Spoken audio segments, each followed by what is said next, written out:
Hi guys, mag-iihaw tayo ng ating pang-ulam ngayon ay babsi. Ihaw sa tag-ulan. Ayan na po guys. Ang sarap-sarap guys. Kumain ito paminsan-minsan. Minsan lang ako nag-iihaw kasi masama sa katawan ng palagi. Kaya ito guys. Nam nam nam. Kain tayo mamaya. See you the next video guys. See you. Babus. Ito na.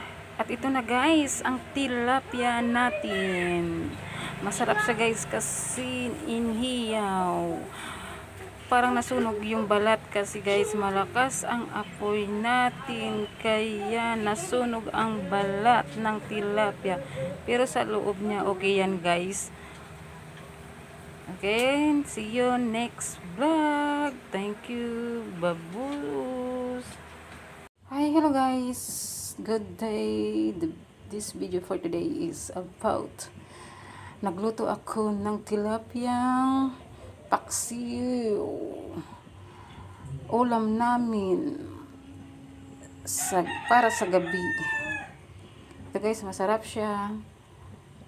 Tilapiyang paksiw sa Ilonggo.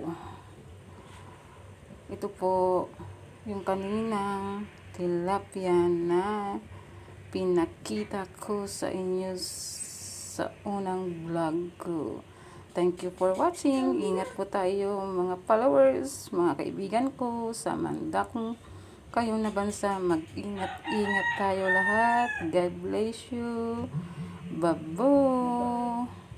Ito naman guys is nagpakulo ako ng dahon ng kamote. Dahon ng kamote lang talaga pakuluan guys. With tilapia at baboy na inihaw. Thank you for watching. Mag-ingat tayo saan man tayong sulok ng mundo at umuulan-ulan. Thank you for watching. Bye-bye.